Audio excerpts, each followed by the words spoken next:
victory. Here is Majibu Kisao with more.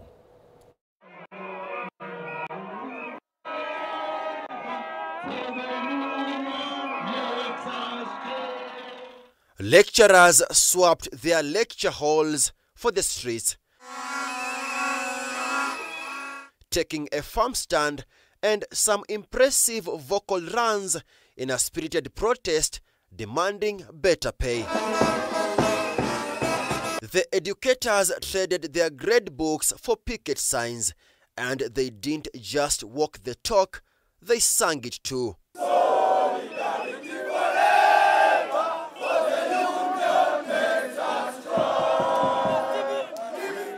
The union is demanding the full implementation of the 2021-2025 CBA, which was signed in September this year. Despite the agreement, WASU claims that the government has failed to honor key provisions, leaving lecturers frustrated and students stranded for a month now. We have clarified to the government that the cost of the basic pay is not 4.3 billion. It is 9.7 billion. And we are not cooling down any soon. The money more university dons are demanding for is not the government's money. It is their money. Those lecturers have been deducted. And the university failed to remit pension money, bank loans. The Cabinet Secretary, Ministry of Education, fix the problems in the university, then tell us about development. Please honor the return to work formula fully, and you'll have dons back to class. The strike, which began in October, followed a breakdown in negotiations between WASU and the Inter-Public Universities Council's Consultative Forum. The two parties had originally shaken hands on a return-to-work formula back in September, but when it came to hammering out the finer details, they failed to reach an agreement, something which prompted the union to swap pens for placards and declare an industrial action. Members of the public have warned us not to be enticed by goodies. This time we are sorting university problems once and for all. The Labour Court has, however, intervened in the crisis, ordering both sides to return to negotiations and expedite discussions. It has since granted WASU 14 days to respond to a motion, and all parties submit responses within 2 weeks. Over a dozen WASU officials at Moi University were suspended last week for their involvement in the industrial action, and lecturers were prevented from entering the university grounds, requiring them to hold meetings outside. This action has been described as a clear attempt to intimidate union officials, according to WASU Branch Secretary Ojuki Nyabuta, who confirmed the suspensions. We want a non-contributory comprehensive medical cover. We shall never be divided. Majibu Kisao for K24 TV, Nairobi. The Anglican bishops and their Pentecostal counterparts have united in defending their colleagues from the Catholic Church over issues raised last week by the clerics that are affecting the nation.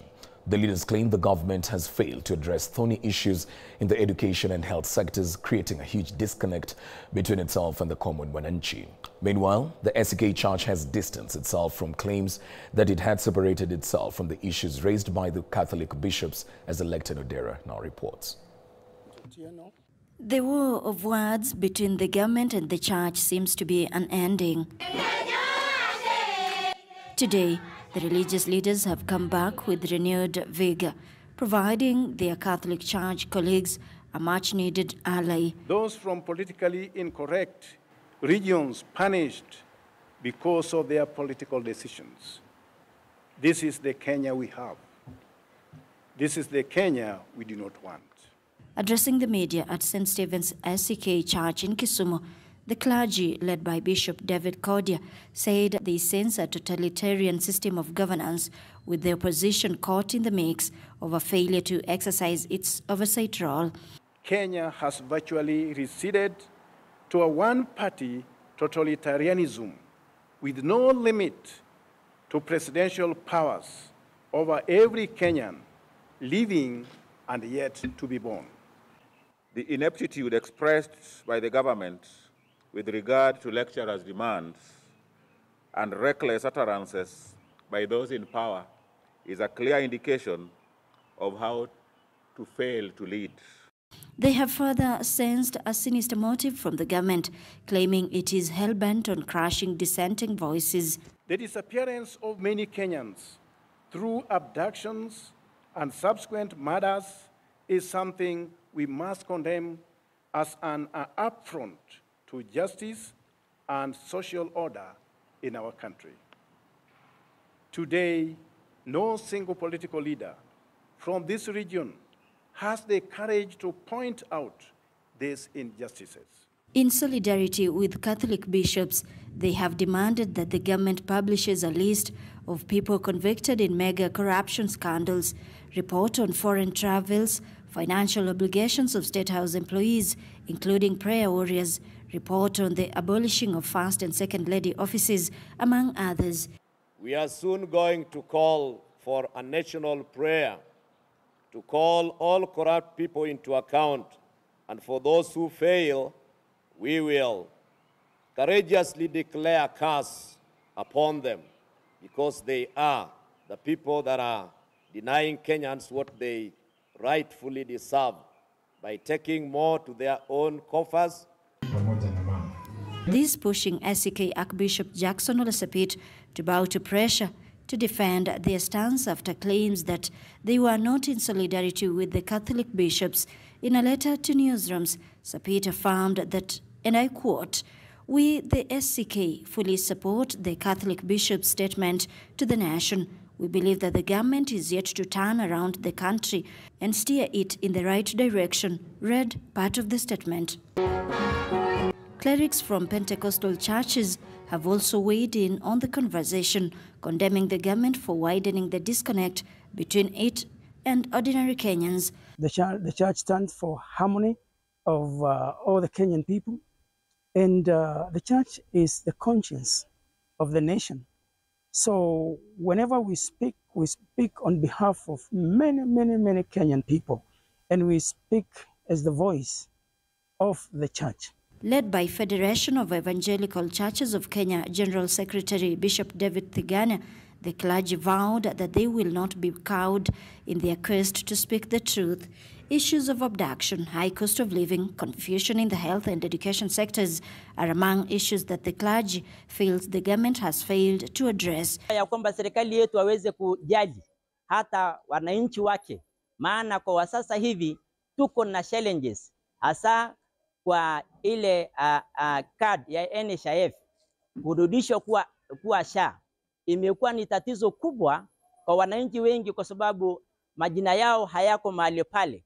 And as the clerics demanded that some government-allied leaders stop criticizing the church, today's statement is expected to elicit more reactions in the coming days, especially from the government.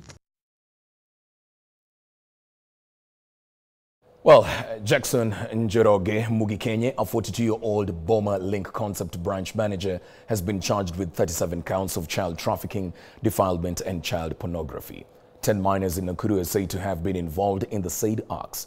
The sexual offences are said to have occurred between January 2023 and 2024. Njoroge is currently being held at Nakuru GK prison until the 2nd of December, when he will take a plea. Jackson Mugikenye, alias Jex, was frog-marched at Nakuru Children's Court from Central Police Station. The seemingly unbothered accused boldly adorned an attire calligraphed, "Eat, sleep, game, repeat." Naka Estate Free Area. The accused is well educated and technologically proficient, holding a Bachelor of Science in Electrical and Electronics Engineering from K24 University, and was branch manager of Bomalink Concept Limited, a real estate company, before his arrest on 4th November. However, we were able to secure our evidence. He previously worked at KCB Bank in 2015. An affidavit revealed that a mobile phone Samsung Galaxy A12 retrieved from the accused contained 92,152 images, among which several depict minors believed to be victims of sexual exploitation. Mugikenye was also arrested in 2015 and charged with defiling a 13-year-old. However, the case did not see the end of light. Alias Jack, alias Jex, you have been charged with the offense of committing an indecent act. Nakuru Senior Resident Magistrate Emmanuel Soita introduced 37 counts of defilement, child trafficking and child pornography to the accused. The charges involving different manners of sexual acts with children.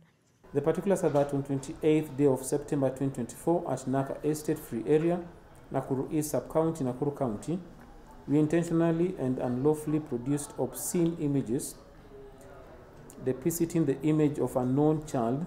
Some of the victims involved are yet to be traced. Jack alias Gex, you have been charged with the offense of child pornography, contrary to Section 824(1)b of the Computer Misuse and Cybercrime Act. The accused, who was supposed to take plea, told court he did not have a lawyer at the moment and he was unable to take plea since he didn't have a legal background, and requested for more time to seek the services of one. So I had sought the assistance of a lawyer because I don't have legal knowledge, and I've been amped out of the police station to come and take pleas without even talking to my lawyer. The applicant further told the court that due to the technology proficiency of the accused, if released on bond, Jackson may remotely interfere with the evidence. Magistrate Soita therefore ruled that the accused be held at GK prison in Nakuru till 2nd December, upon which he will take plea. On basis of pre-trial, prosecutors will also file in court a list of witnesses and list of documents. In the meantime, accused person to remain in custody, remanded at Nakuru GK. Pre-trial will be on 2nd of December 2024, and for further directions and bail on bond terms, matter to proceed before court number 9. The case comes before court at a time when increasing cases of defilement have been reported by authorities. During a meeting with regional commanders in Nakuru early November, the Deputy Inspector General Eliud Lagat said the vice was one of the major security concerns that was tabled for discussion. These deliberations, the cases of defilement, cases of GBV and sexual harassment are there. But we have a team within the DCI and the General Police, that the team that is working on these issues. And in the fullness of time, we are saying that all criminals and all those people that are advancing femicide are going to be brought to box. Mombi Wambogo, K24 TV. Well, we take another break right here on Evening Edition. We'll be back in a short while.